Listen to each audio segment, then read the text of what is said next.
Il y a un moment donné où les 577 députés qu'on paye aujourd'hui, les centaines de millions d'euros qu'on dépense pour eux, il faut regarder les choses en face. Ils ne servent plus à rien. On ne les reconnaît plus ni comme personnes qui défendent nos intérêts, ni comme experts, évidemment, de moins en moins, ni comme personnes capables dotées d'un sens commun ou d'une légitimité ou d'une sagesse. Au contraire, au contraire. Donc tout ça, il faut le remettre à plat.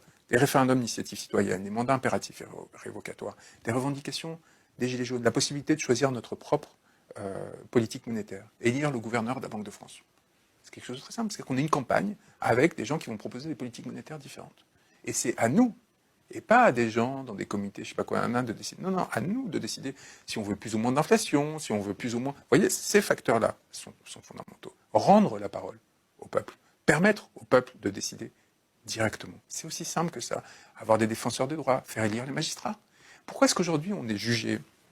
Pourquoi est-ce que les gens qui ont le contrôle sur la chose la plus sacrée dans un pays, gamins, ont réussi un concours plus ou moins intéressant, plus ou moins technique, à 22, 23 ans, et toute leur vie, en toute impunité, vont pouvoir décider de la vie de gens, affecter la vie de gens, parfois détruire la vie de gens, sans qu'il y ait à aucun moment un contrôle démocratique?